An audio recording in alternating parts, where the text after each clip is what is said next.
Monster Hunter Rise Sunbreak just came out, and I've been waiting at it for the past few days. Yeah. Anyways, what are we gonna talk about again? Oh yeah, how horrendous the direction Wildcard made to make the building mechanic in ARK Survival Evolve to be an endgame content. Disclaimer: despite having 1.5k hours in ARK, I am by no means a good or experienced player at the game at all. And I do love ARK. It's probably my favorite survival game of all time, and I'm still playing it and having a blast with Fjorder.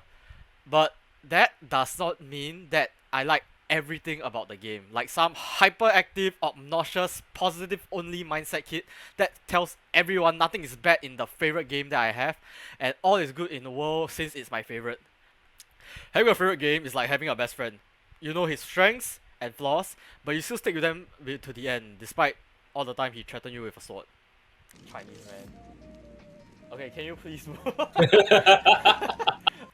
And yes, I do know that mods exist to make the game easier, but I am sticking with the vanilla version of the game. With that being said, let's begin with a game concept that can make or break a game. Luck. Trust me, you will see how much of it is required in ARK's breeding. Let me explain why luck in a game mechanic is essentially good and bad. Luck is a factor that it will ultimately allow a player to just start out a game to advance really fast, or have them be stuck at rock bottom forever if not carefully maintained and balanced.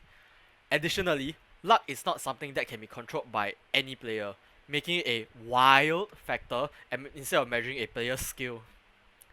A good example of a game that has luck involved but can still function normally without being lucky is Fate Grand Order. In FGO, you are lucky to get a 5-star servant, but you do not need them to advance or even finish the game.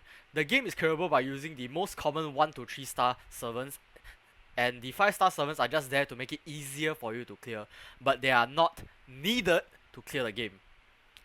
However, a bad example of a luck-based game is one you are all too familiar with: Monopoly. Monopoly is a purely luck-based game where the spot you lead to is determined by the roll of a dice, and whether you leave the room as friends or enemies, family or not, depends on how bankrupt you make the other players by the misroll of their dice. Hence, luck is a really unfair part of any game, but if properly maintained, it won't affect the gameplay at all, and just give the player a rush of adrenaline and dopamine when they hit that low percentage that they wish to hit. Now let's talk about luck in ARK's endgame. The first thing to do is taming. To start breeding, you first need to tame the creature you want, but before you can even optimize on the creature, you first need to find a high level one, which is already kind of rare, so luck is already playing a part in this. Then, after finding the elusive high level creature, you start to sleep it, only to see that it has horrible stat conditions, as most of the stat distribution is into oxygen and food for some damn reason.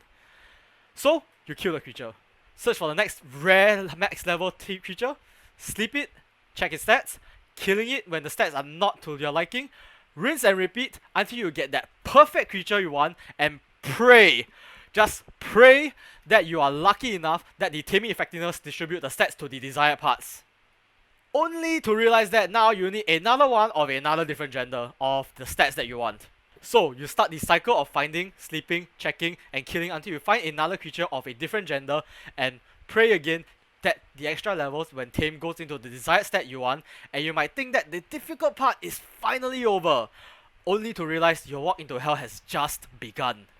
You return to base and let the two creatures you tame start breeding, only to realize that this part of the game, if on official server setting, is a huge time sink, as the process of it is as follows: mating, hatching, or gestation, it depends on the mammal, and growing. To give you a perspective, let's use one of the creatures with the fastest growth speed in the game, the Dodo Bird. Dodo Birds take from an egg 15 hours and 16 minutes to grow to an adult. Not only that, it is not guaranteed that the stats you want from the parent is given to the baby. So it all comes down to luck to see if the desired stats are even going to be given to the child.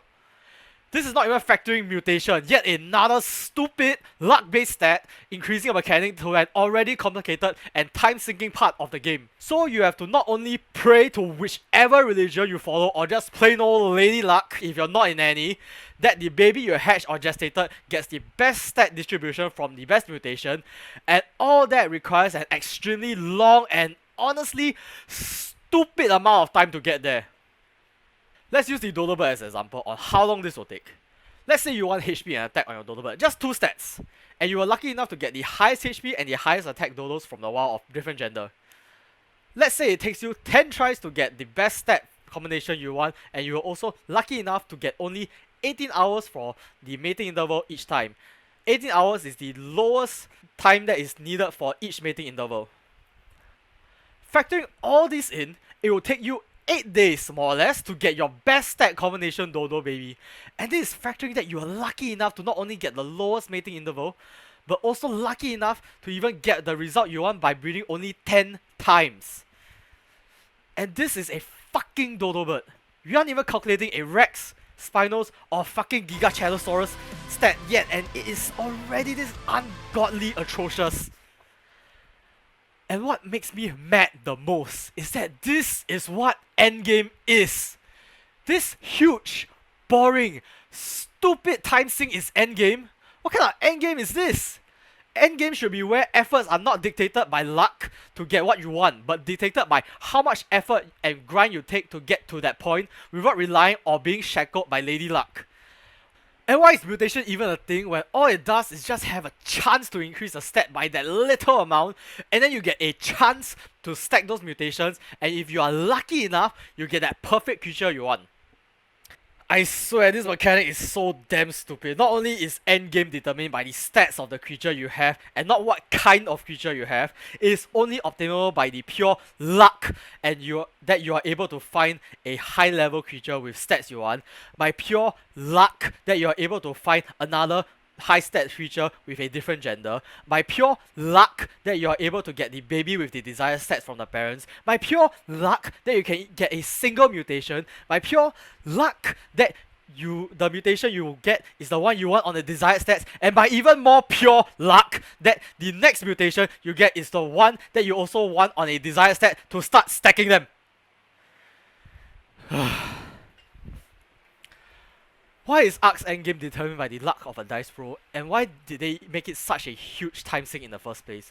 Why must the progression of the game involve a pure luck gimmick to even reach alpha level boss? Why can't they make higher tier dinos be harder to tame but more worth it in a boss fight? Why did Studio Wildcard take this route of stat min-maxing with luck involved as endgame?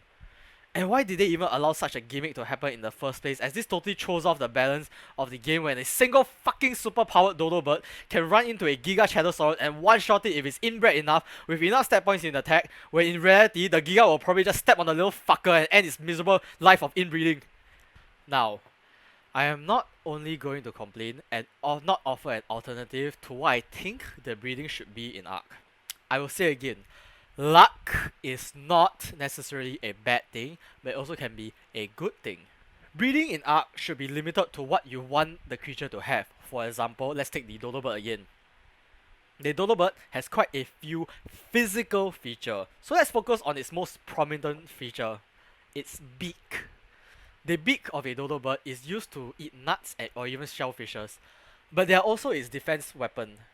So let's have 2 examples of a mutation, where the Dodo Bird can have either a sharp beak mutation or a sturdy beak mutation, where sharp beaks deal more damage but sturdy beaks are used to crack open items. So if we put this into the game, we can find a wild Dodo Bird with either of these mutations to mix with our own domesticated Dodo Bird, so that our tribe can have either a more offensive mutation by giving it a sharp beak mutation, or a more utility purpose by giving it a sturdy beak mutation to assist the players in their survival. And that's just the beak. There are other features of the Dodo Bird that can actually be mutated, like for example, having waterproof feathers so it can swim faster and assist the player in the ocean, or having stronger wings so that they can act as parachutes for the player. And this is only just the Dodo Bird. And when it comes down to endgame in ARK, with what was proposed earlier, it should come down to the player's wits and grind to come up with the best build of mutation for their dinos to take to the boss fight so that they have the best chance of winning and not rely on lady luck to grace them with a high stat dino or mutation, so to speak. All in all, what I wanted to say is that ARK's endgame is stupid. It is such a long and boring process, and I pray to any god in the world that ARK 2 does not end up having an endgame like this.